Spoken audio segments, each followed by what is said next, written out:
देखो स्टूडेंट्स, आज हम स्टार्ट करेंगे FSc mathematics second year chapter number 3 integration का है। एक्सरसाइज 3.2 है और ये नीचे मैंने अपनी वेबसाइट का एड्रेस, ईमेल एड्रेस और अपना व्हाट्सएप वाइबर नंबर दे दिया है कॉन्टैक्ट करने के लिए। कोई क्वेश्चन हो तो पूछ सकते हैं, ठीक है। और अगर कभी मैं ये चेंज करूँगा नंबर तो अपडेट कर दूँगा। क्वेश्चन नंबर 2 और उसका 14th पार्ट है, टेन स्क्वायर एक्स है।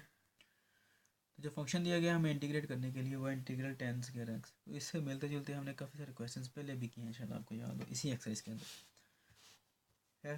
टेन स्क्वायर एक्स का कोई फार्मूला नहीं है डायरेक्ट इंटीग्रेशन के लिए, तो उसके लिए हम क्या करते हैं, इसको कन्वर्ट करते हैं सीकेंड में।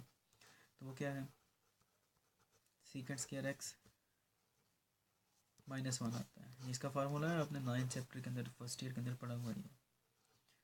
अब इसको अलग अलग कर लेते हैं इंटीग्रेट। सीकेंड स्क्वायर एक्स आ गया डी एक्स और माइनस इसको करो तो क्या आएगा 1 dx आ गया।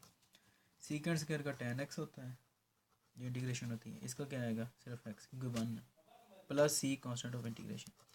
ये आंसर है, छोटा सा क्वेश्चन है। उम्मीद है कि आपको समझ आ गया होगा। अगर ना आए कोई भी चीज़ समझ किसी भी क्वेश्चन के अंदर तो आप मुझसे कांटेक्ट कर सकते हैं। अब इंशाल्लाह नेक्स्ट एक्सरसाइज के साथ आपसे मिलता हूँ। तब तक के लिए मुझे अपनी दुआ में याद रखिएगा और अपना बहुत सारा ख्याल रखिएगा। अल्लाह हाफिज़।